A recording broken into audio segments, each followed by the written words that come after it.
J'ai entendu ma sœur ricaner, elle ne fait que se vanter. Papa Harry, j'espère qu'elle mourra dans un effroyable accident de voiture en venant ici.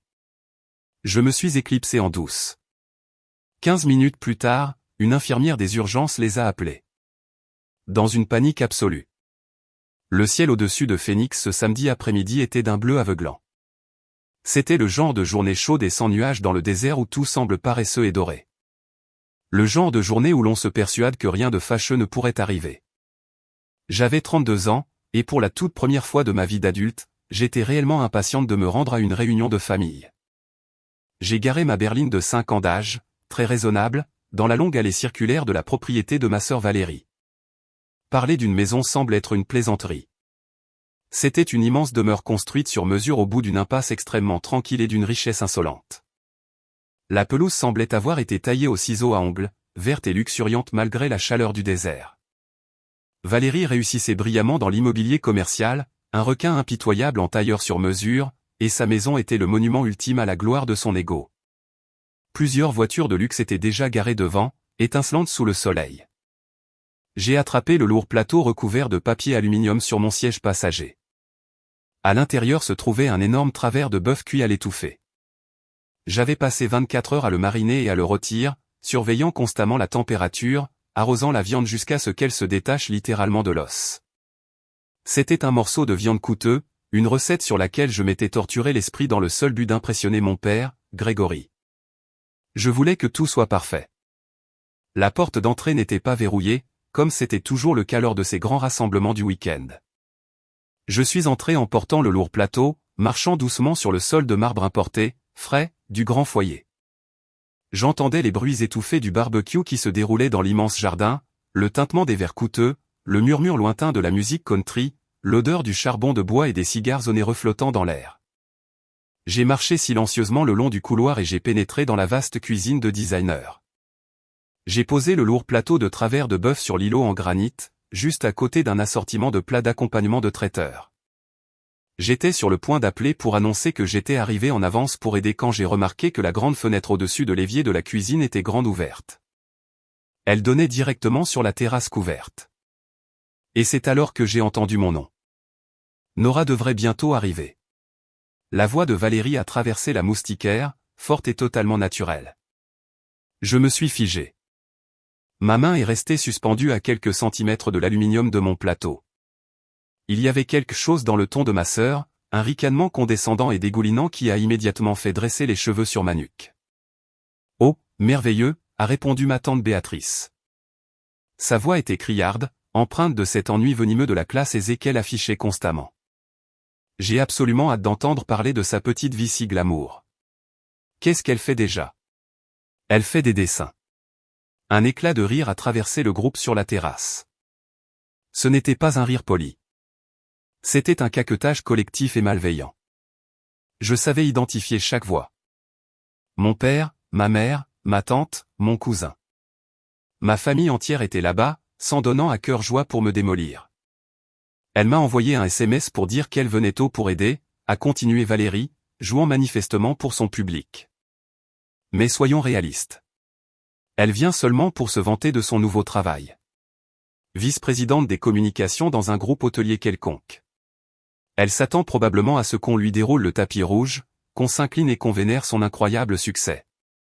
Elle croit encore que rédiger des communiqués de presse fait d'elle une magnate. Nouveau rire, plus fort cette fois, le genre de rire qui vient du ventre. Mes mains sont lentement retombées le long de mon corps. J'ai senti tout le sang quitter mon visage pour s'accumuler quelque part dans mes pieds. J'étais une femme adulte, pourtant, debout à cet endroit, je me sentais exactement comme une petite fille de 7 ans, invisible et sans valeur. Et puis mon père a parlé. Grégory, l'homme dont j'avais traqué l'approbation comme un chien affamé pendant 3 décennies. Honnêtement, a dit mon père, de sa voix décontractée, légère et totalement vide de toute chaleur humaine. Ce serait bien qu'elle ait un terrible accident de voiture sur l'autoroute et qu'elle n'arrive jamais. Cela nous éviterait au moins le mal de tête de devoir l'écouter. Un instant de silence, puis le groupe a éclaté. Un amusement réel, sincère, à gorge déployée, à la seule idée de mon corps broyé à l'intérieur d'un véhicule. Ma mère, Sylvia, la femme qui m'avait donné la vie, n'a pas sursauté. Elle ne lui a pas dit d'arrêter. J'ai entendu son petit rire nerveux et distinctif se mêler parfaitement au reste de la meute. Je n'ai pas crié. Je n'ai pas poussé la porte moustiquaire pour les affronter. Mon esprit est devenu complètement vide, remplacé par un bourdonnement froid et strident dans mes oreilles. Je me suis éloigné du comptoir de la cuisine. J'ai traversé silencieusement le sol de marbre, laissant le plateau de travers de bœuf là, juste à côté du buffet du traiteur coûteux. Qu'il se demande d'où il venait. Qu'il pense que je n'étais jamais arrivé. Je me suis glissé dehors par la lourde porte d'entrée en bois, je suis passé devant ma berline raisonnable et j'ai continué à marcher le long de cette rue de banlieue aisée et arborée. Je n'arrivais pas à respirer correctement. Ma poitrine semblait enserrée dans un étau de fer, ma vision se troublant sous des larmes de rage brûlante que je refusais absolument de laisser couler. J'avais pleuré pour ces gens pour la toute dernière fois. Pour comprendre pourquoi je ne suis pas simplement monté dans ma voiture pour partir loin d'ici pour toujours à ce moment précis, il faut comprendre les fantômes qui ont hanté mon enfance. Il faut comprendre l'ombre de l'enfant roi. Dans notre famille, naître fille était une déception pour mon père. Grégory était un patriarche traditionnel de la vieille école. Il valorisait la logique, l'argent sonnant et trébuchant, l'immobilier et le pouvoir concret. En l'absence de fils, il avait décidé de façonner sa fille aînée à son image. Valérie avait 4 ans de plus que moi, et elle était tout ce que mon père avait toujours voulu. Elle était impitoyable. Elle était extrêmement compétitive. Elle avait obtenu un diplôme de commerce prestigieux et avait ravagé le monde de l'immobilier commercial avec un manque d'empathie terrifiant. Elle était le reflet de mon père enveloppé dans une robe de créateur. Et puis il y avait moi. J'étais l'enfant tranquille. J'aimais l'écriture créative, l'art, la psychologie et, finalement, les relations publiques. Aux yeux de mon père, je n'étais pas simplement différente.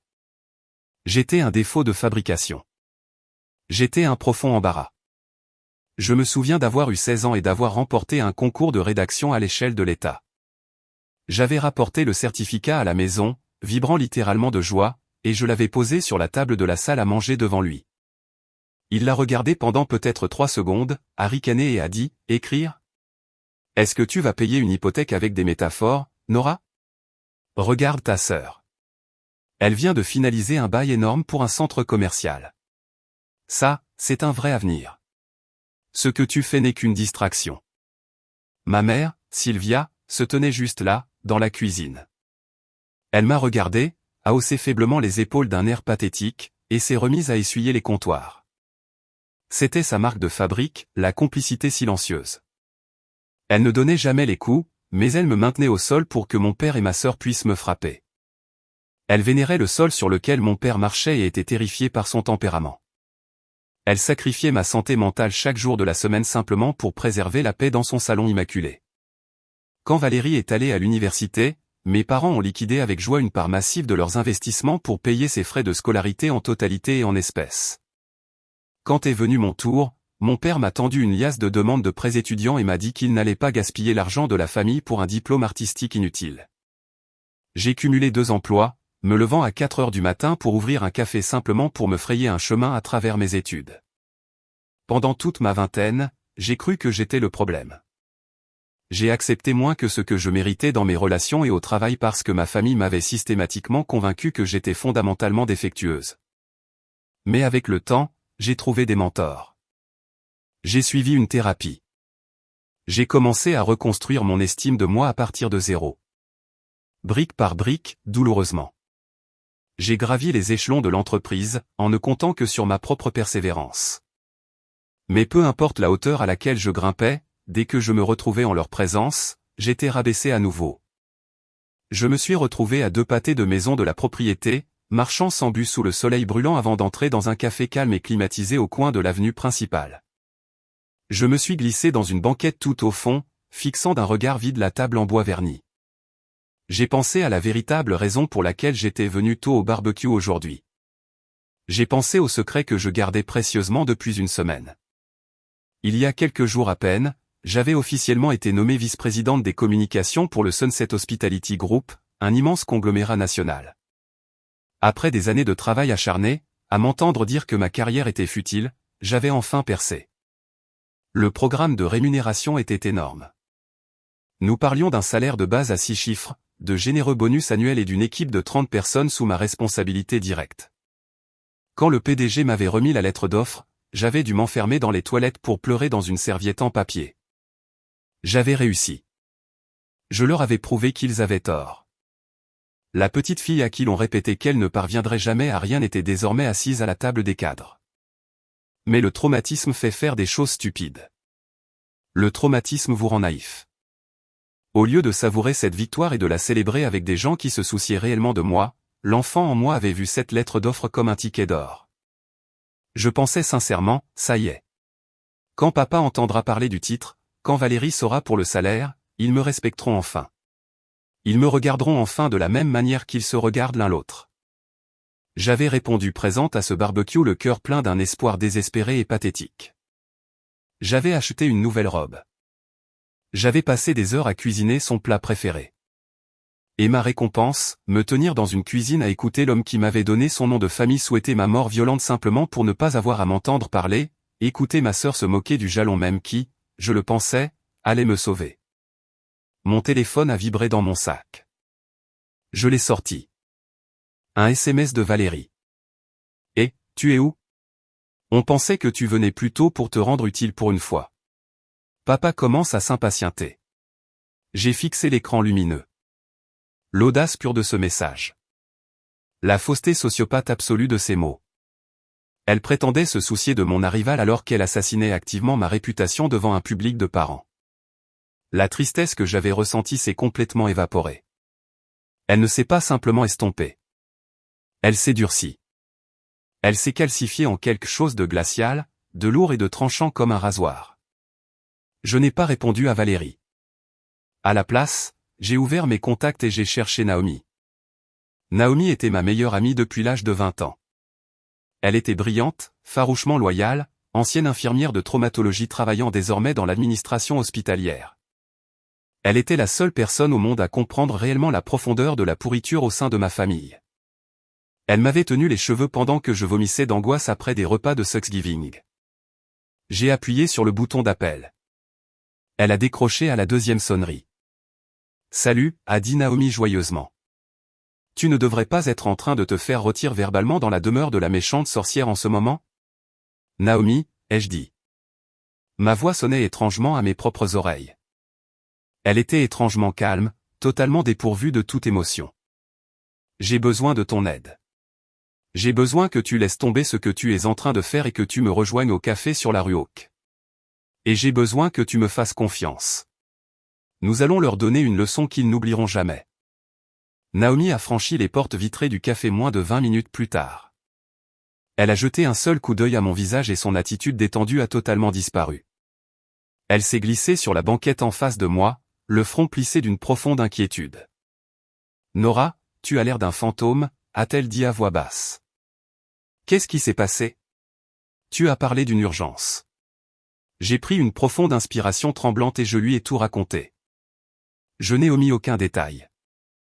Je lui ai parlé de la fenêtre ouverte, du ton condescendant et méprisant de Valérie, du venin dans la voix de tante Béatrice et enfin de la manière désinvolte avec laquelle mon père avait souhaité que je meure dans un accident de voiture sur l'autoroute.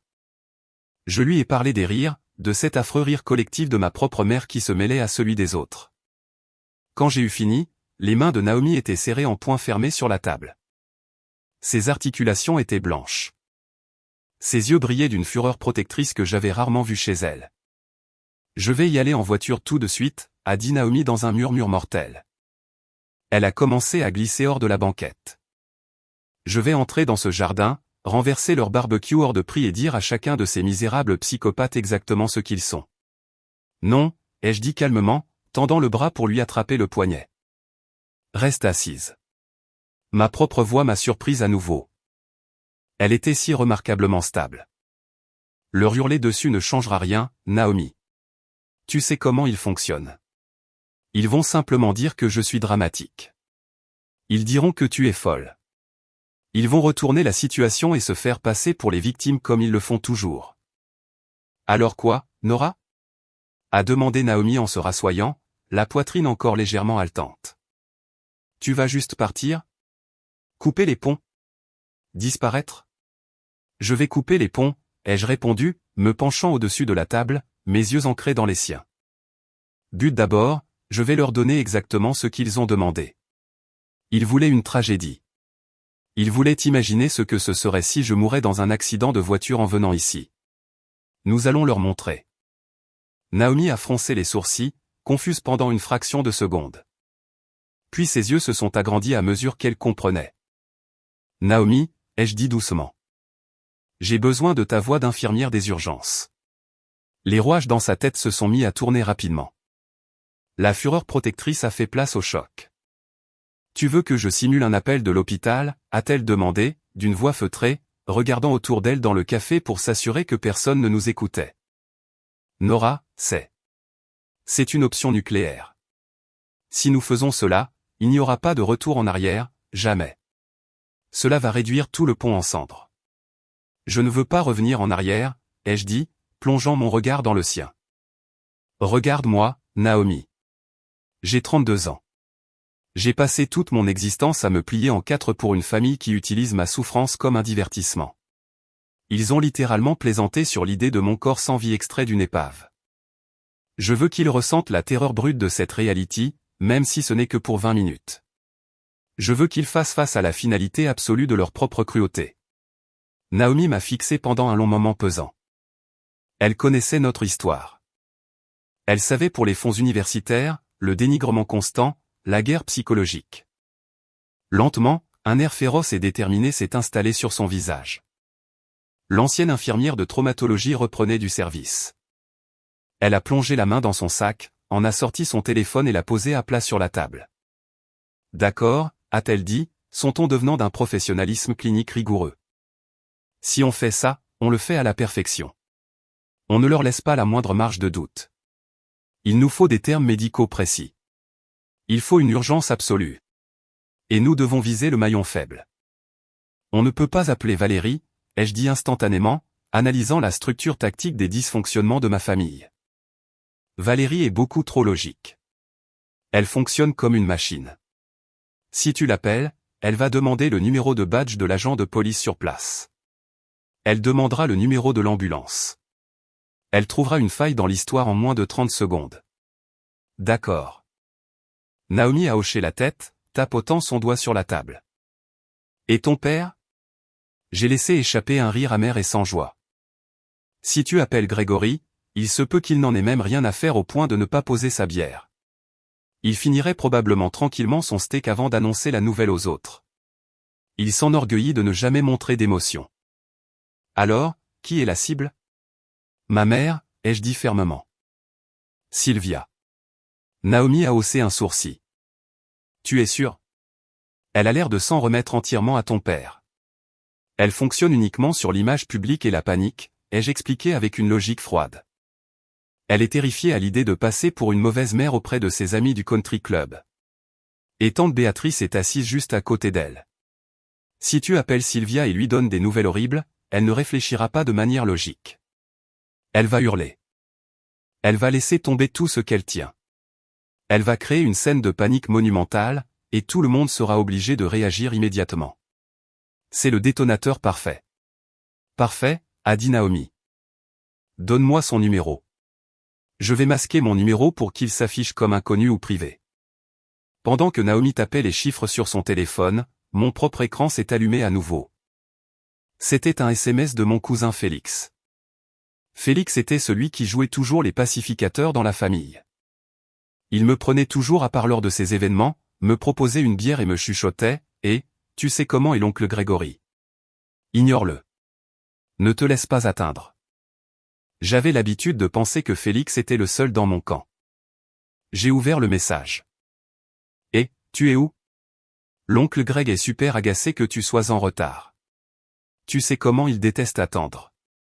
Je voulais juste te prévenir pour que tu t'excuses dès que tu arriveras. Une vague de pur dégoût m'a submergé. Félix était assis juste là, sur la terrasse. Et avait entendu mon père souhaiter ma mort. Il avait entendu Valérie se moquer de ma carrière. Il ne m'avait pas défendu. Il ne leur avait pas dit qu'il dépassait les bornes. Il était resté assis là, complice, appréciant le barbecue, puis avait eu le culot absolu de m'envoyer un message en prétendant être mon ami tout en me rejetant la responsabilité d'avoir agacé mon père. C'est un lâche, ai-je marmonné, montrant l'écran à Naomi. Ce sont tous des lâches. Chacun d'entre eux valide ce comportement. Donnons-leur une vraie raison de paniquer, a dit Naomi. Elle s'est raclé la gorge, a fermé les yeux une fraction de seconde et a pris une profonde inspiration. Quand elle a rouvert les yeux, elle n'était plus Naomi, ma meilleure amie. Toute sa posture avait changé. Son visage s'était durci. Elle était devenue l'infirmière Jessica du service de traumatologie. Je l'avais déjà vue adopter ce personnage quand nous étions plus jeunes et qu'elle devait gérer des patients agressifs. C'était autoritaire, rapide, clinique et totalement dénué de chaleur. Il était exactement 17h10. Le barbecue devait battre son plein. Les steaks coûteux devaient grésiller sur le grill. Le vin devait couler à flot. Naomi a appuyé sur le bouton d'appel et a immédiatement activé le haut-parleur, en baissant légèrement le volume pour éviter que cela ne résonne dans le café tranquille. Le téléphone a sonné une fois, 2 fois, 3 fois. Allô ? La voix de ma mère a retenti dans le haut-parleur. Elle semblait légèrement essoufflée, manifestement agacée que ces mondanités soient interrompues par un numéro inconnu. En arrière-plan, j'entendais les accords rythmés et joyeux de la musique country que Valérie diffusait toujours à fond lors de ses fêtes, mêlés au brouhaha de 20 personnes parlant tout en même temps. Allô, est-ce bien Sylvia à l'appareil, a demandé Naomi. Sa voix était nette, forte et exigeait une attention immédiate. Oui, c'est elle-même. Qui est à l'appareil ? Sylvia, je m'appelle Jessica. Je suis l'infirmière responsable des urgences de l'hôpital Phoenix Général. J'essaie de joindre de toute urgence le contact d'urgence pour une certaine Anora. Le bruit de fond au téléphone a semblé diminuer presque instantanément. Nora. La voix de ma mère est montée dans les aigus. Oui, je suis sa mère. Qu'est-ce qui se passe ? Est-ce qu'elle va bien ? Madame, j'ai besoin que vous m'écoutiez très attentivement, a dit Naomi en injectant habilement une gravité terrifiante dans son ton. Votre fille a été transportée par ambulance il y a environ 15 minutes. Elle a été impliquée dans une collision grave impliquant plusieurs véhicules sur l'autoroute. Son véhicule a été percuté de plein fouet sur le côté à très grande vitesse. Il y a eu une inspiration brusque et saccadée à l'autre bout du fil. Oh mon Dieu! Quoi? Qu'est-ce que vous voulez dire? La voix de Sylvia s'est mise à trembler violemment. Son état est extrêmement critique, a poursuivi Naomi sans faiblir, enchaînant les termes médicaux avec une précision redoutable.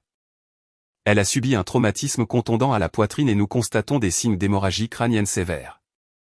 Les chirurgiens traumatologues tentent actuellement de la stabiliser en vue d'une intervention d'urgence, mais ses fonctions vitales s'effondrent. Nous avons besoin de ses proches immédiatement. Soudain, le bruit de fond à l'autre bout a complètement disparu. La musique country s'est arrêtée net. J'entendais la voix de Valérie au loin, vive et exigeante. « Maman, maman, qu'est-ce qui t'arrive ? Oh mon Dieu ! Grégory, Grégory, viens vite !» Ma mère a hurlé. C'était un cri primal, terrifiant. Le bruit d'un verre lourd tombant et se brisant violemment sur le sol en pierre de la terrasse a résonné clairement à travers le petit haut-parleur du téléphone. C'était un son magnifique et terrible à la fois. Ma fille, où est-elle ? Phoenix Général. On arrive. On arrive tout de suite, a sangloté Sylvia, hystérique. Veuillez vous présenter directement à l'entrée principale des urgences et demander le box de traumatologie numéro 3 à l'accueil, a ordonné Naomi froidement, maintenant l'urgence au maximum. S'il vous plaît, dépêchez-vous, madame. Le facteur temps est crucial en ce moment. Naomi a tendu la main et a appuyé sur le bouton rouge, mettant fin à l'appel. Le silence à notre table était assourdissant. Nous sommes restés assises dans la banquette, fixant l'écran noir du téléphone posé sur le bois. Mon cœur battait la chamade contre ma cage thoracique comme un oiseau pris au piège essayant désespérément de s'échapper. C'est fait, a chuchoté Naomi, laissant enfin échapper un immense soupir qu'elle retenait. Elle semblait presque effrayée par sa propre performance. Nora, ils y ont cru. Ils y ont cru complètement. Je me suis adossé contre le dossier en vinyle de la banquette, passant mes mains tremblantes sur mon visage. Je m'attendais à ressentir de la culpabilité. Vraiment. Je m'attendais à ce que cette part de mon cerveau habituée à vouloir plaire à tout le monde commence à hurler, me suppliant de les rappeler, de m'excuser d'avoir gâché la fête, de leur dire que ce n'était qu'une mauvaise plaisanterie. Mais je n'ai absolument rien ressenti. Pas de culpabilité, pas de remords, juste un sentiment de justice froid, sombre et incroyablement satisfaisant qui s'installait au plus profond de moi. Ils voulaient un accident de voiture, ai-je dit doucement, regardant par la fenêtre du café le soleil radieux de l'après-midi. Maintenant, ils vont le vivre. Quelle est la suite, a rapidement demandé Naomi, remettant son téléphone dans son sac. Nous allons à l'hôpital, ai-je dit. Je me suis levé, j'ai sorti un billet de $20 de mon portefeuille et je l'ai posé sur la table pour payer nos cafés. Je veux voir ça. Je veux voir l'expression exacte sur le visage de mon père quand il réalisera que son vœu s'est réalisé. Et puis je veux voir sa tête quand il comprendra que je l'ai démasqué. Nous avons quitté le café et sommes partis dans le petit SUV de Naomi, laissant ma berline garée en sécurité derrière un centre commercial à proximité pour qu'elle ne soit pas repérée.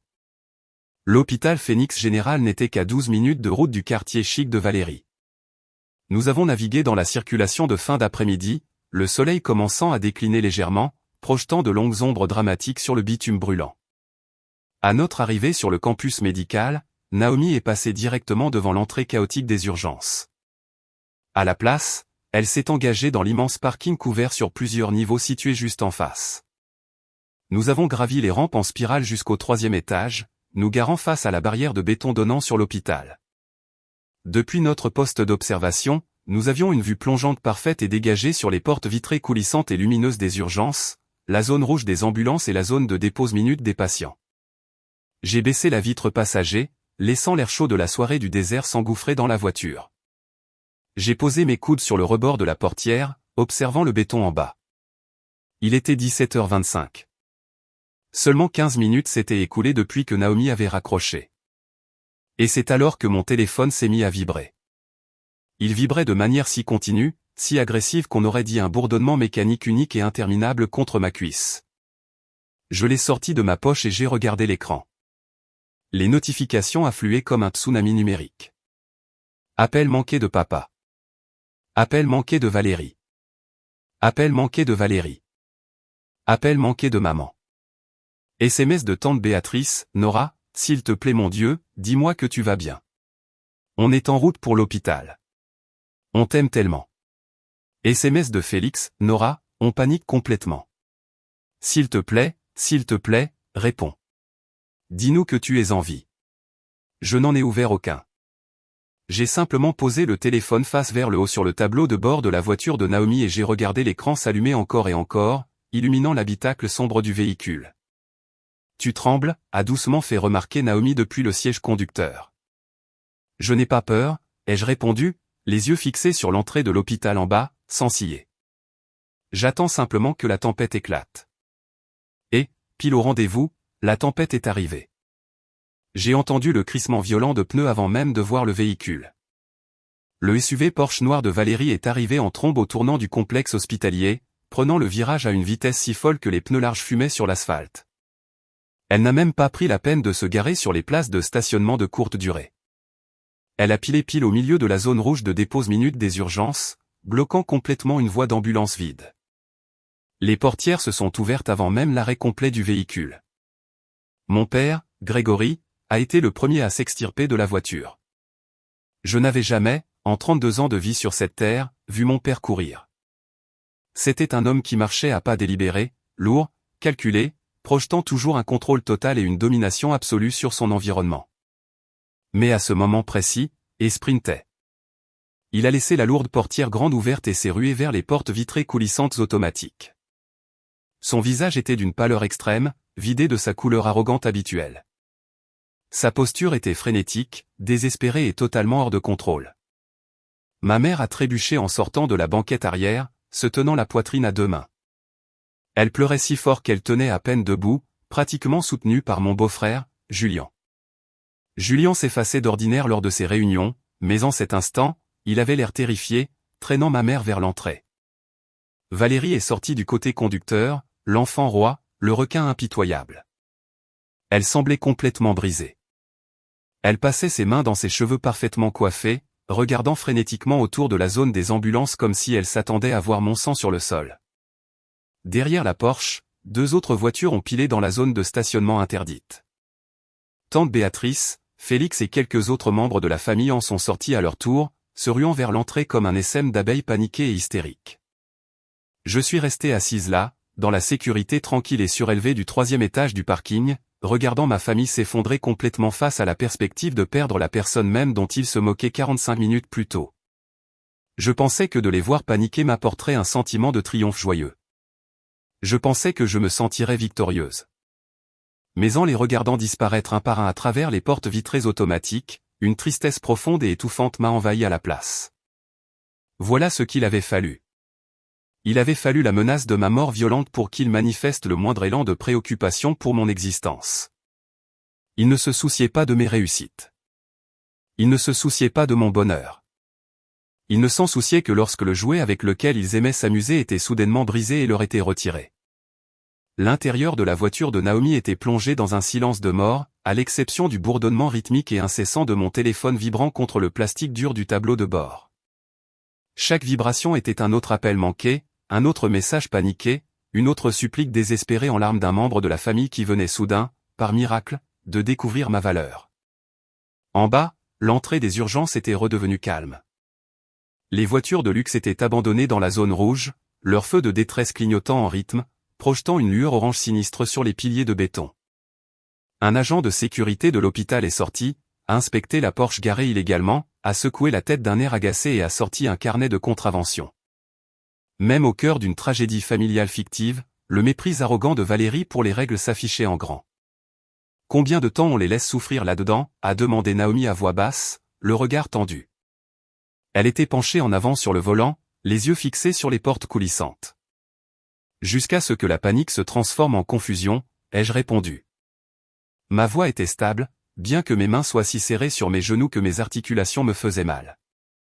En ce moment, ils sont à l'accueil. Ils hurlent mon nom. Ma mère est probablement en train de pleurer par terre. L'infirmière d'accueil tape frénétiquement sur son clavier pour essayer de trouver une inconnue ou une Nora correspondant à ma description. Il leur faudra au moins 20 minutes pour réaliser officiellement que je ne suis pas en chirurgie, que je ne suis pas au box de traumatologie 3 et que je n'ai jamais été transporté par ambulance. Nous sommes restés assises dans le silence pesant et étouffant du parking, regardant l'horloge numérique du tableau de bord égrener lentement les minutes. 17h35. Ma mère a appelé 4 fois de suite. 17h40. Un SMS de mon père est apparu sur l'écran. Nora, si tu lis ceci, tiens bon.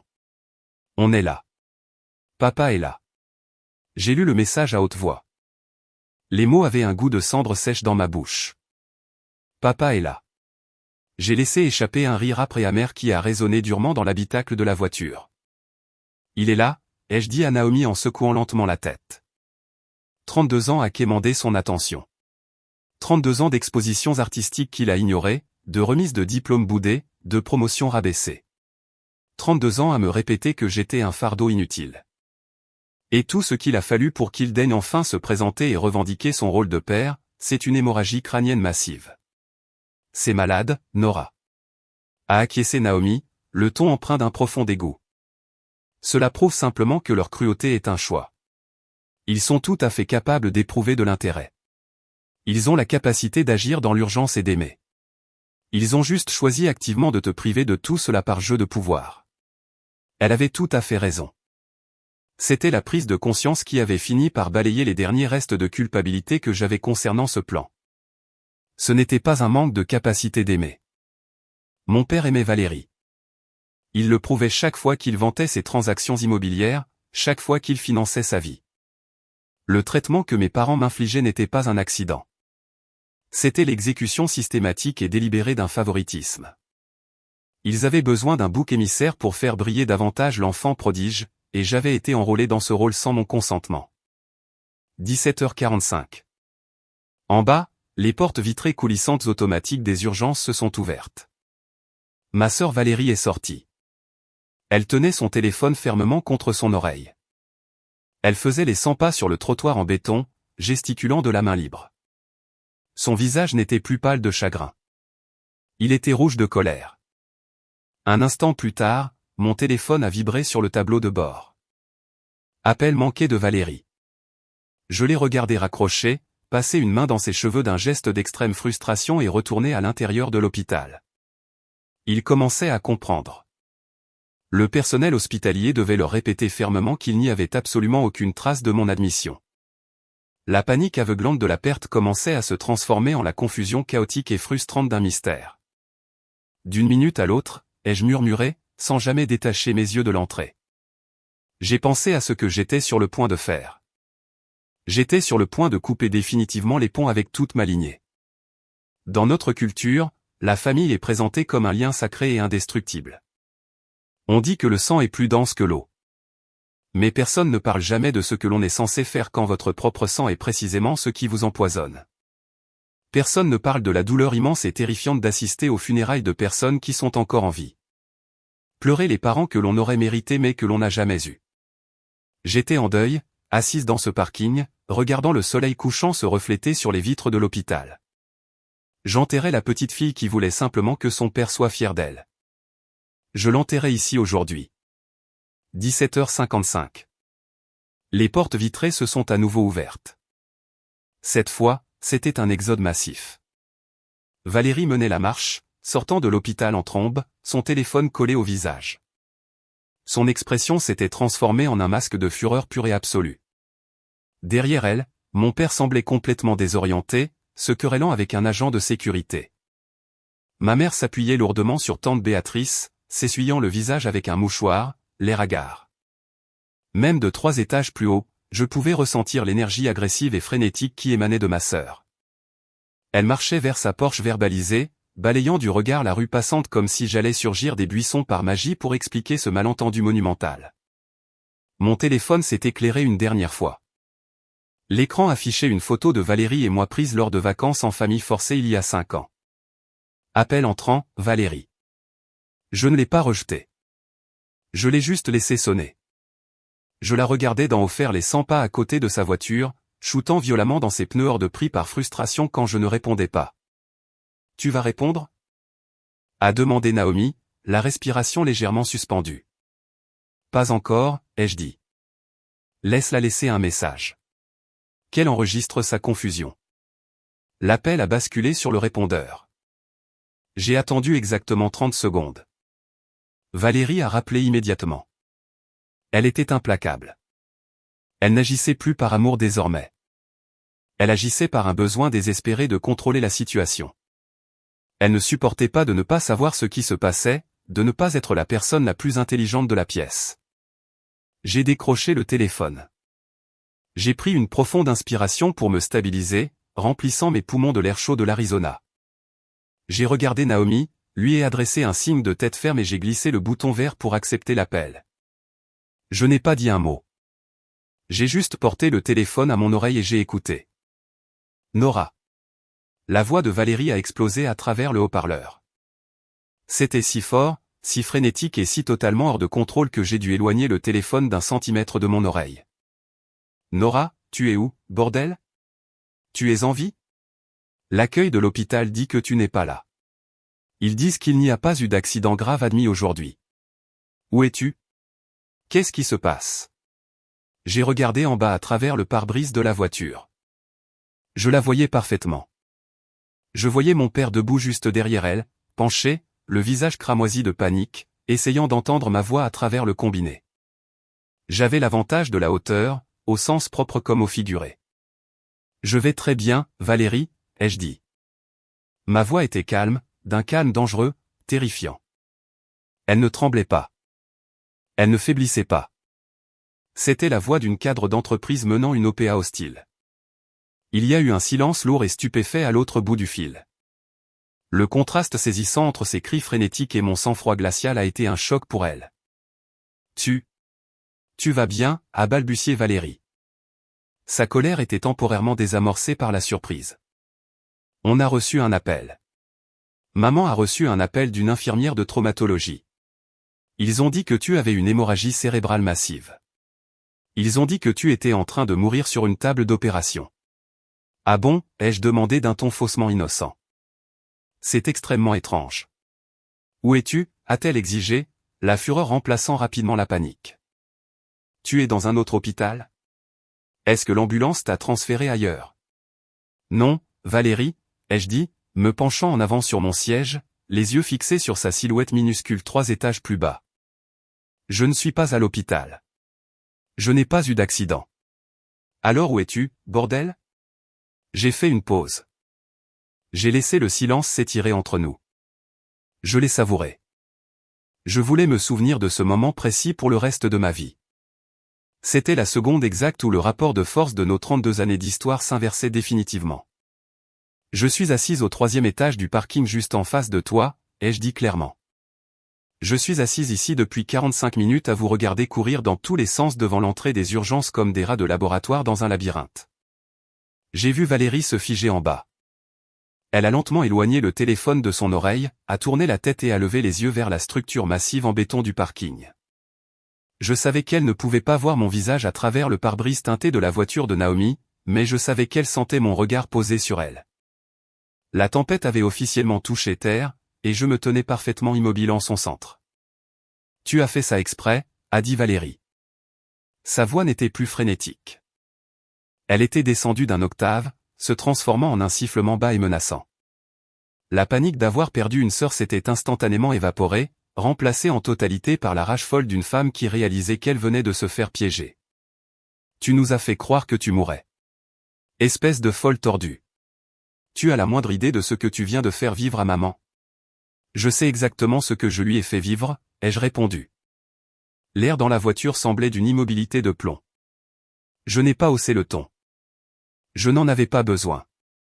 Je lui ai donné exactement 45 minutes de terreur absolue, ce qui est plutôt intéressant, Valérie, quand on sait que toi et papa étiez justement en train de plaisanter sur le fait que ma mort serait bien pratique. Je me suis dit que je ferais une faveur à la famille en vous laissant tester l'expérience. Il y a eu un bruit de bousculade à l'autre bout du fil. Un frottement agressif a immédiatement suivi, puis la voix tonitruante de mon père a pris possession du récepteur. « Nora, qu'est-ce qui ne va pas chez toi, bordel » a hurlé Grégory. Sa voix était la bande-son des cauchemars de mon enfance. C'était la voix qui me poussait jadis à me faire toute petite. La voix qui dictait l'ambiance détestable de toute notre maison. Tu descends immédiatement. Tu t'excuses auprès de ta sœur. Tu vas entrer dans cet hôpital, regarder ces médecins dans les yeux et t'excuser d'avoir gâché leur temps. C'est le coup le plus puéril et le plus pathétique que tu aies jamais fait. Un an, un mois ou même une semaine auparavant, ce ton de voix spécifique aurait déclenché en moi une réaction physique viscérale. Mon estomac se serait noué. Mes mains seraient devenues moites. Je serais instantanément redevenue cette petite fille désespérée en quête d'approbation, cherchant les mots exacts pour apaiser sa colère. Mais alors que j'étais assise sur le siège passager, le regardant d'en haut, je ne ressentis absolument rien d'autre qu'un profond détachement clinique. Il n'était plus un géant terrifiant. Il n'était plus qu'un vieil homme en colère debout dans un parking, ayant totalement perdu le contrôle de la situation. Je ne m'excuse de rien, Grégory, ai-je dit. C'était la toute première fois de ma vie que j'appelais mon père par son prénom. Le silence qui a suivi a été absolu. Je pouvais presque entendre l'onde de choc se propager à travers la connexion réseau. « Pardon » a-t-il grogné, bien qu'il y ait eu une hésitation légère et indéniable dans sa voix. Je suis arrivé à la propriété à 16h25, ai-je dit, parlant lentement, articulant chaque mot pour qu'il n'y ait aucun malentendu possible. Je suis entré dans la cuisine. J'ai posé mon plateau de travers de bœuf sur l'îlot en granit, puis je me suis tenu près de la fenêtre ouverte et je vous ai écouté me démolir. J'ai entendu Valérie dire que je ne venais que pour me vanter. J'ai entendu tante Béatrice se moquer de ma carrière. Je t'ai entendu dire que ce serait bien qu'il y ait un accident et que je n'arrive jamais. Et je vous ai tous entendu en rire. On plaisantait. A crié mon père pour se défendre. C'est le refrain classique et usé de l'agresseur. Dès qu'ils sont pris sur le fait, dès que leur cruauté est exposée au grand jour, elle est soudainement présentée comme une plaisanterie. C'était de l'humour familial, a-t-il continué, insistant. Tu as toujours été beaucoup trop sensible. Tu prends tout tellement à cœur, Nora. Tu as besoin de te forger une carapace. L'humour familial n'implique pas de souhaiter la mort de sa propre fille, ai-je répliqué sans effort. Ce n'était pas une plaisanterie. C'était la vérité. C'était la vérité laide et brute de la façon dont fonctionne cette famille. Vous m'utilisez tous comme un punching ball pour vous sentir supérieur. Valérie a besoin que je sois un échec pour qu'elle se sente réussir. Tu as besoin que je sois une déception pour justifier d'investir toutes tes ressources dans ton enfant prodige. Et tante Béatrice a juste besoin de détester quelqu'un parce que sa propre vie est totalement vide de joie. Ne t'avise pas de parler de ta tante sur ce ton. A hurlé ma mère en arrière-plan. Elle avait réussi à s'approcher suffisamment du téléphone pour injecter sa dose habituelle de complicité toxique. Nora, s'il te plaît, descends. Rentrons à la maison et parlons-en comme des adultes. On peut arranger ça. Tu es en train de gâcher la réunion de famille. Je ne gâche rien, maman. Je m'en vais, ai-je dit, m'adossant confortablement dans le siège de la voiture. J'arrête les frais. J'en ai fini de chercher une place à une table où l'on ne me sert que du mépris. Vous n'avez plus à vous soucier de ma trop grande sensibilité. Vous n'avez plus à craindre que je gâche vos réceptions élégantes avec mes prétendues illusions de grandeur. Vous avez votre fille parfaite juste à côté de vous. Nora, écoute-moi, a commencé Valérie, essayant de reprendre la main. Non, c'est toi qui m'écoutes, les jeux coupés, ma voix devenant d'acier. Il y a un plateau de travers de bœuf cuit à l'étouffer sur le comptoir de ta cuisine. Il m'a fallu 24 heures de préparation. Considère cela comme mon cadeau d'adieu. Mangez-le, jetez-le, je m'en fiche éperdument. Ne m'appelez plus. Ne m'envoyez plus de messages. Si l'un de vous s'approche de mon appartement, j'appellerai la police et je porterai plainte pour violation de propriété. Passez une vie merveilleusement misérable. J'ai éloigné le téléphone de mon oreille, j'ai appuyé sur le bouton rouge pour raccrocher et j'ai immédiatement éteint complètement l'appareil. Je ne me suis pas arrêté là. J'ai ouvert le petit tiroir de la carte SIM avec un trombone que Naomi m'a tendu, j'ai sorti la puce et je l'ai brisée net en deux entre mon pouce et mon index. J'ai jeté les morceaux de plastique cassés par la fenêtre de la voiture. Ils ont voltigé vers le sol du parking, disparaissant à tout jamais. Naomi a démarré la voiture, et nous sommes lentement sortis de la structure de béton. Nous avons roulé en silence pendant un long moment. La décharge massive d'adrénaline qui m'avait porté tout l'après-midi commençait à retomber, laissant place à une fatigue profonde qui me brisait les os. Mais sous cette lourde fatigue brillait une petite étincelle de liberté pure. Je l'avais fait. J'avais traversé le feu et j'avais brûlé les ponts derrière moi. Le lendemain matin, lundi, marquait mon premier jour officiel en tant que vice-présidente des communications chez Sunset Hospitality Group. Je suis entré dans l'immense siège social de verre et d'acier en plein centre-ville, vêtu d'un tailleur bleu marine ajusté que j'avais acheté spécialement pour l'occasion. Mes talons claquaient de manière assurée sur le sol ciré du hall d'accueil, libéré du bruit de fond permanent et épuisant des drames familiaux qui pesaient sur mon inconscient. Mon esprit me semblait incroyablement clair et vif. Je n'avais pas à surveiller mon téléphone pour voir si mon père avait critiqué mes projets de week-end. Je n'avais pas à gérer un groupe de discussion passif-agressif avec ma sœur.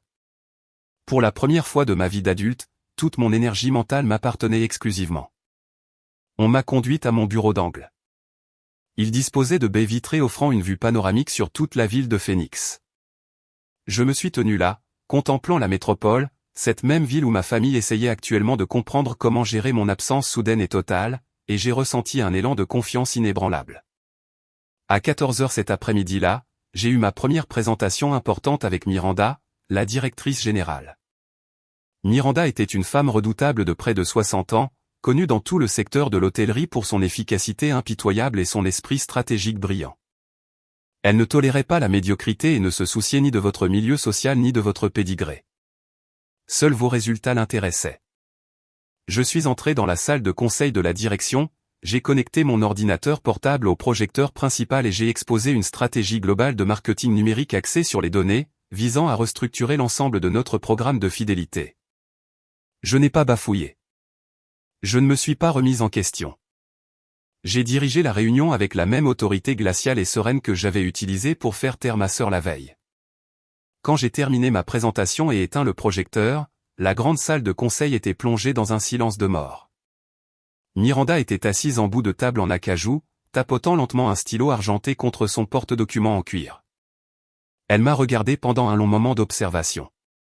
Nora, a-t-elle dit, sur un ton d'abord totalement indéchiffrable. C'était exceptionnel. Le ciblage démographique de la deuxième phase est exactement le genre de restructuration audacieuse qui manquait à cette entreprise depuis des années. Vous avez mon entière approbation pour le budget. Exécutez-le.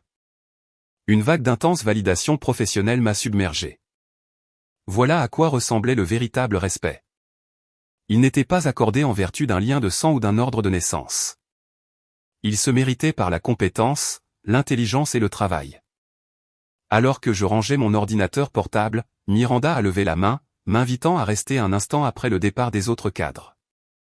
J'ai un très bon instinct pour les gens, a déclaré Miranda en s'adossant dans son fauteuil en cuir, m'étudiant du regard. Quand je vous ai fait passer l'entretien le mois dernier, j'ai vu quelqu'un de déterminé. J'ai vu du talent. Mais aujourd'hui, j'ai vu quelqu'un de redoutable. Peu importe ce qui a changé dans votre vie personnelle ce week-end, gardez-le. Cela vous va bien. Je l'ai remercié, lui ai serré fermement la main et je suis sorti de la salle de conseil avec le sentiment d'avoir grandi de 10 pieds. J'étais en train de bâtir une nouvelle vie, une forteresse de ma propre création, totalement immunisée contre les flèches toxiques de mon passé. Mais alors que la semaine s'étirait, j'ai appris une leçon très dure et inévitable sur les dynamiques familiales toxiques. Ils ne vous laissent jamais partir en paix. Lorsqu'ils perdent leur bouc émissaire désigné, tout l'écosystème fragile de leur dysfonctionnement s'effondre. Ils ont besoin de votre retour. Non pas parce qu'ils vous aiment et non pas parce que votre personnalité leur manque, mais parce qu'ils ont désespérément besoin de quelqu'un pour absorber le poison qu'ils sécrètent. Je pensais que le silence obtenu en changeant de numéro était une victoire. Je ne me rendais pas compte qu'ils étaient simplement en train de recharger leurs armes. Dès le jeudi après-midi, le périmètre de ma nouvelle vie a été franchi. J'étais assise à mon bureau en train de revoir le budget d'une campagne lorsque la lourde porte vitrée de mon bureau s'est ouverte. Ma mère, Sylvia, est entrée. Elle semblait totalement hors de propos dans cet environnement d'entreprise ultramoderne et épuré. Elle portait ses vêtements chics du dimanche pour l'église, serrant un sac à main de marque contre sa poitrine comme s'il s'agissait d'un bouclier. Ses yeux étaient rougis, son visage fatigué et tiré. Elle a balayé du regard mon grand bureau d'angle, détaillant la lourde table de travail, les fauteuils en cuir, la vue panoramique sur la ville. Pendant une fraction de seconde, une lueur de réelle surprise a traversé son visage avant de se figer à nouveau dans un masque bien connu de souffrance maternelle. « Nora » a-t-elle murmuré, faisant un pas hésitant vers moi. « Assieds-toi, Sylvia » ai-je dit, lui désignant le fauteuil en face de mon bureau. Je ne me suis pas levé pour la serrer dans mes bras. Je ne lui ai pas proposé un verre d'eau. J'ai maintenu une distance professionnelle absolue et inflexible. Elle s'est assise nerveusement, se tenant sur le bord extrême du coussin en cuir. « Tu as changé de numéro. Nous nous sommes fait un sang d'encre pour toi. Ton père n'a pas fermé l'œil de la nuit depuis des jours. Valérie est dans un état lamentable. »« J'en doute fort, » ai-je répondu calmement, posant mes mains à plat sur mon bureau. « Pourquoi es-tu ici ? Je suis venu te demander d'arrêter ce non-sens, » a-t-elle plaidé, se penchant en avant, sa voix adoptant ce ton plaintif et désespéré qu'elle utilisait chaque fois que mon père était d'une humeur particulièrement exécrable. « Nora, tu as prouvé ce que tu voulais. Tu nous as fait peur. Tu as eu ta vengeance. Mais maintenant, il est temps de rentrer à la maison.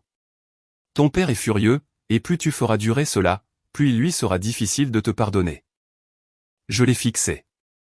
L'audace pure et aveuglante de son raisonnement était stupéfiante. « Me pardonner » ai-je demandé, la voix dangereusement douce. « Tu penses que j'ai besoin de son pardon ? Tu l'as humilié » s'est-elle écriée, des larmes coulant enfin sur ses cils, ruinant son maquillage soigneusement appliqué. « Tu l'as tourné en ridicule devant Béatrice et Félix. Tu sais combien il est fier. C'est ton père, Nora. On n'a qu'une seule famille dans la vie. Tu dois l'appeler, t'excuser pour ce coup monté horrible de l'hôpital et nous pourrons étouffer toute cette vilaine affaire. S'il te plaît, Nora, tu brises le cœur de ton père. » J'ai regardé attentivement la femme assise en face de moi.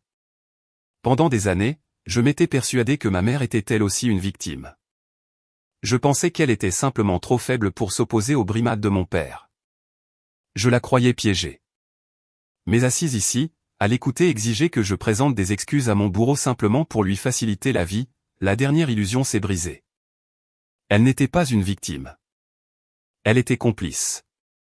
Elle était la gestionnaire de l'abuse, veillant au bon fonctionnement de la machine en exigeant que je me couche et encaisse les coups pour qu'elle n'ait pas à le faire. Non, ai-je dit simplement. Nora, s'il te plaît, sois raisonnable. J'ai dit non, les yeux coupés, ma voix résonnant légèrement dans le grand bureau.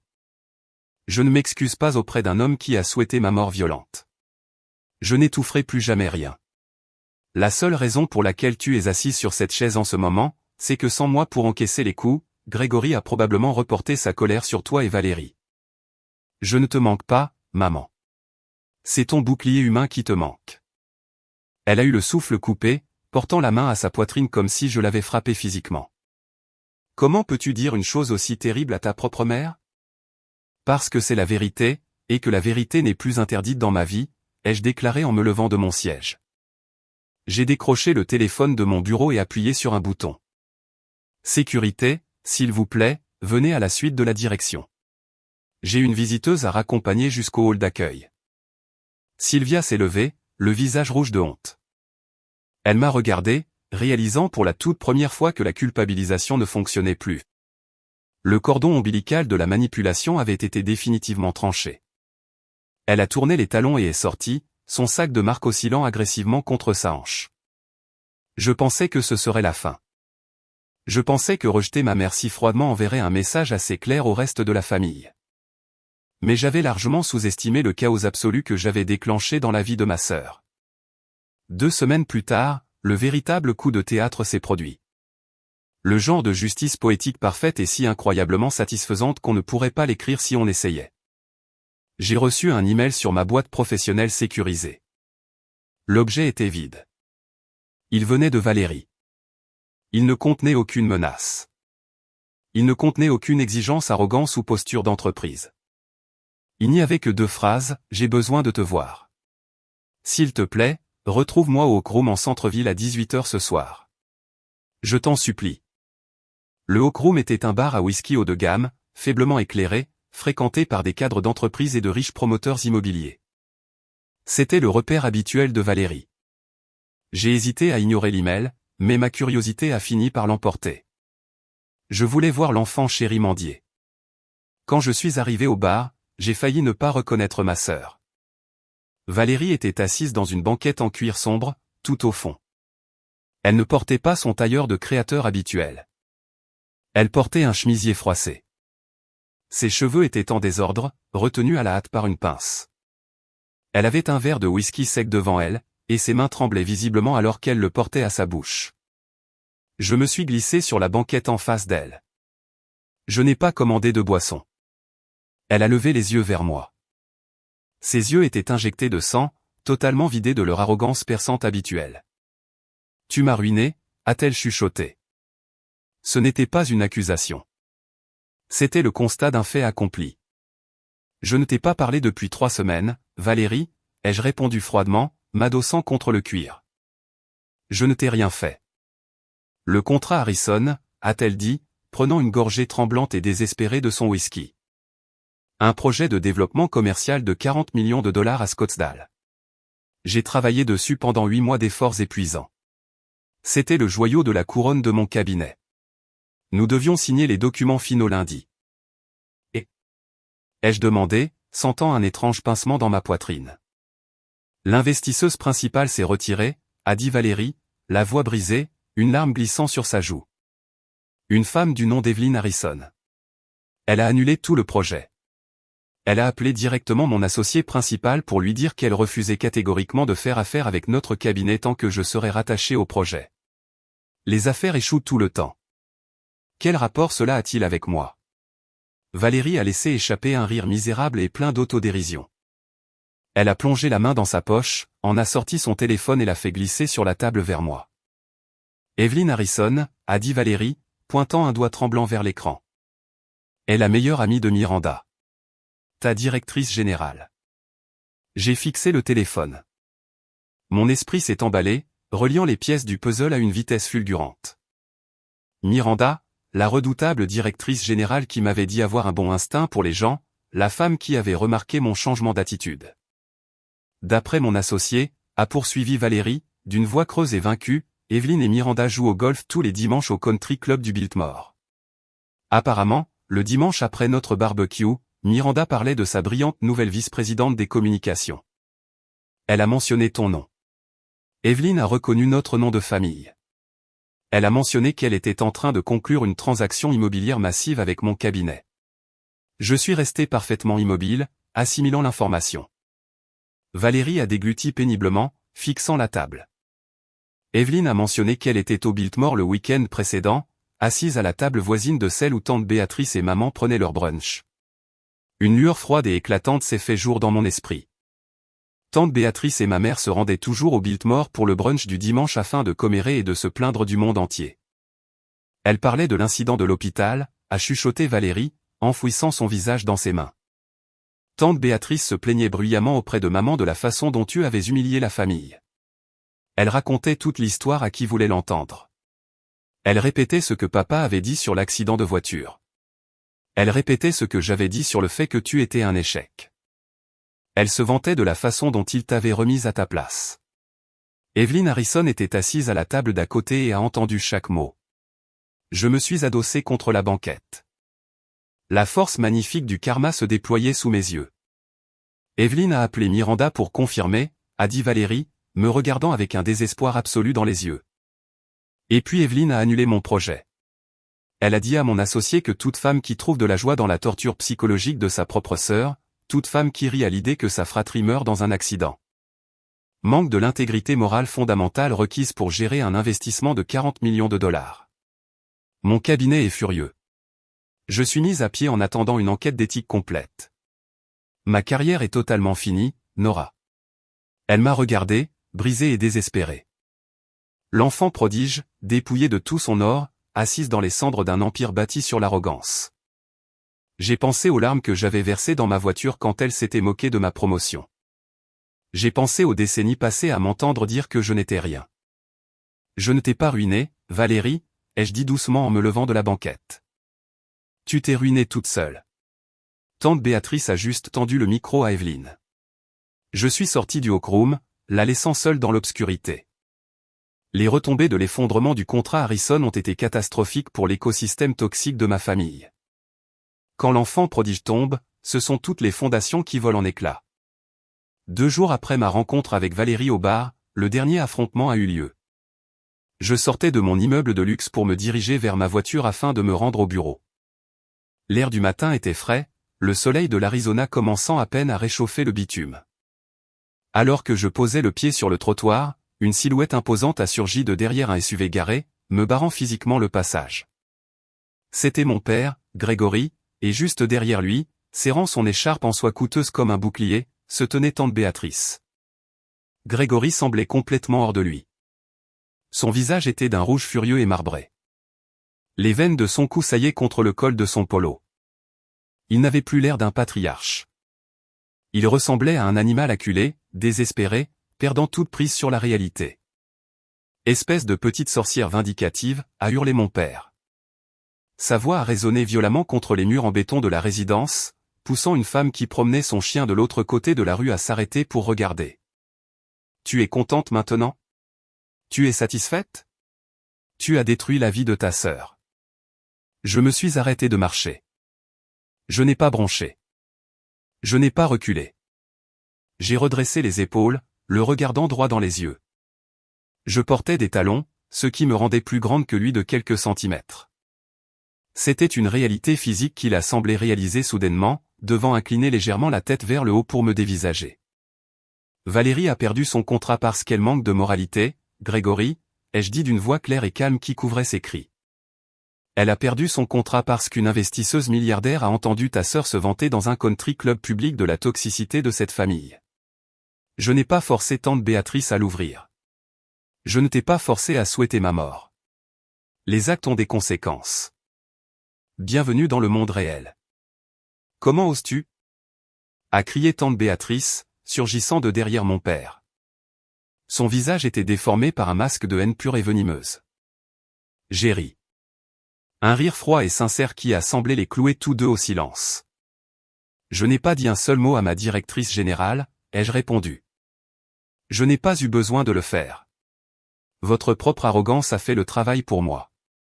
Béatrice, tu es une femme amère et misérable qui se nourrit de drames parce que ta propre vie est totalement vide. Tu as passé 30 ans à distiller ton venin aux oreilles de mes parents, à les monter contre moi simplement pour te sentir puissante, et ils ont été assez stupides pour te laisser faire. Mon père s'est jeté en avant, la main levée. Je ne sais pas s'il allait m'attraper par le col ou essayer de me frapper.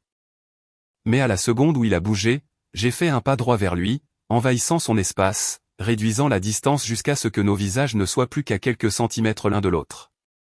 Fais-le, ai-je chuchoté, la voix chargée d'une menace pure et sans équivoque. Touche-moi. Tu verras ce qui se passera. Je ne suis plus une adolescente terrorisée. Si tu poses un seul doigt sur moi, je te fais arrêter pour agression. Je demanderai une ordonnance de protection et je m'assurerai que cela fasse la une de la section économique locale, juste à côté de l'enquête d'éthique de Valérie. Sa main s'est figée en l'air. La certitude absolue dans mon regard l'a terrifiée. La brute ultime venait enfin de se heurter à une limite qu'elle ne pouvait pas franchir par la force. Son bras est lentement retombé le long de son corps. L'envie de se battre l'a quitté, ne laissant de lui qu'un homme vide et vaincu. « Tu n'es plus ma fille », a craché mon père, la voix tremblante d'un mélange de rage et de défaite. « C'est la plus belle chose que tu m'aies jamais dite », ai-je répondu instantanément. Soudain, une troisième voix a brisé la tension. « Grégory, arrête. Arrête ça tout de suite. » J'ai regardé derrière mon père. Sortant du côté conducteur du SUV garé se tenait Julien, le mari de Valérie. Je n'avais même pas remarqué qu'il était dans la voiture. Julien avait toujours été le discret, le gendre séduisant qui gardait la tête basse et ne s'immisçait jamais dans la cruauté familiale, mais ne l'arrêtait pas non plus. Il s'est approché, le visage pâle, mais la mâchoire serrée par une détermination absolue. Il a regardé mon père, puis tante Béatrice, avec un dégoût total. « Valérie est à la maison en train de faire une dépression nerveuse complète », a dit Julien, la voix tremblante mais ferme. « Et au lieu de l'aider, vous venez tous les deux ici pour harceler Nora. C'est malade. » Evelyn Harrison avait raison. Cette famille est malade. Julien, reste en dehors de ça, a cinglé tante Béatrice. Non, Béatrice, c'est toi qui restes en dehors de mon mariage, a hurlé Julien, finissant par exploser. Des années de manière de country club se sont envolées en un instant. J'ai assisté à une centaine de dîners de famille en regardant vous autres torturer cette femme. Je me suis tu parce que Valérie me le demandait, mais c'est fini. Nora n'a pas détruit la carrière de Valérie. C'est vous qui l'avez fait. Vous avez élevé Valérie pour qu'elle soit une brute arrogante et cruelle tout comme toi, Grégory. Il s'est tourné vers moi, des larmes perlant dans ses yeux. Nora, je suis tellement désolé. Je suis désolé de ne jamais t'avoir défendu. Tu étais la seule personne décente de toute cette famille. Il s'est retourné vers mon père, le ton devenant d'une gravité mortelle. Si Valérie ne commence pas une thérapie psychiatrique intensive d'ici la fin de la semaine, je demande le divorce et je prends la garde exclusive des enfants. Je ne vous laisserai pas transformer mes enfants en monstres. Il a tourné les talons, est remonté dans le SUV et a claqué la lourde portière. Mon père est resté là, complètement paralysé sur le trottoir. L'empire s'était officiellement effondré. L'enfant prodige était disgracié. Le gendre soumis menaçait de divorcer. Et le bouc émissaire était devenu totalement intouchable. J'ai regardé mon père et ma tante une dernière fois. Je ne ressentais plus de colère. J'éprouvais simplement une profonde pitié pour eux. Ils étaient prisonniers d'une cage de leur propre création, entourés des débris des relations qu'ils avaient détruites. Ne vous approchez plus jamais de chez moi ni de mon bureau, ai-je dit calmement. Je leur ai tourné le dos. Je suis monté dans ma voiture et je suis parti. J'ai regardé dans le rétroviseur une seule fois. Ils étaient toujours debout sur le trottoir, deux silhouettes insignifiantes s'effaçant dans le lointain. Le règne des tyrans était terminé et ma vie commençait enfin. La guérison n'est pas un processus linéaire. Elle ne se produit pas du jour au lendemain simplement parce que l'on gagne une dispute ou parce que le karma finit par régler ses comptes. La guérison est silencieuse. C'est le processus lent et délibéré qui consiste à rééduquer votre cerveau pour comprendre que vous avez une valeur intrinsèque, indépendamment de ce que votre sang vous a répété. Une année entière s'est écoulée. 365 jours sans un seul groupe de discussion familiale toxique, sans un seul dîner de fête passif-agressif, sans le poids étouffant de la déception de mon père pesant sur ma poitrine. C'était le 4e jeudi de novembre, le jour de Thanksgiving. Je me tenais dans la cuisine de ma nouvelle maison. Une belle demeure moderne du milieu du siècle que j'avais achetée entièrement seule dans un quartier calme et sûr. L'air embaumait la dinde rôtie, le romarin frais et la tarte aux pommes chaudes. Les bruits qui emplissaient la maison n'étaient pas les critiques acerbes de tante Béatrice ni les rires arrogants de mon père. La maison résonnait d'une joie sincère. Je suis sorti de la cuisine en portant un plateau d'apéritif dans le salon. Naomi était assise sur le canapé, riant aux éclats à une anecdote que lui racontait mon assistante. Miranda, ma directrice générale, qui avait gracieusement accepté mon invitation à dîner puisque ses propres enfants étaient à l'étranger, était assise près de la cheminée en train de verser un verre de vin. C'était ma famille d'adoption, une famille bâtie sur le respect mutuel, l'admiration professionnelle et un soutien inconditionnel. En posant le plateau sur la table basse, j'ai regardé autour de moi et j'ai ressenti un profond sentiment de paix absolue. J'avais passé une si grande partie de ma vie à essayer de faire entrer un rond dans un carré, à essayer de me faire aimer de personnes qui n'en avaient tout simplement pas la capacité. Désormais entouré de personnes qui célébraient mes réussites au lieu de s'en sentir menacé, je comprenais enfin ce que le mot famille était réellement censé signifier. Plus tôt ce matin-là, avant l'arrivée des invités, j'étais descendu à ma boîte aux lettres. Au milieu des catalogues et des factures se trouvait une enveloppe épaisse. L'écriture sur le devant était reconnaissable entre mille. Elle était rigide, architecturale et précise. C'était l'écriture de mon père. J'avais emporté l'enveloppe dans mon bureau personnel, m'asseyant à ma table de travail pour l'ouvrir. Je n'ai pas ressenti la panique d'autrefois. Mon rythme cardiaque est resté parfaitement régulier. À l'intérieur se trouvait une lettre manuscrite sur un papier cartonné épais. Il écrivait qu'il savait que je ne voulais pas entendre parler de lui et promettait de respecter mes limites. Il disait qu'il ne m'écrivait pas pour demander une invitation ou exiger que nous nous parlions.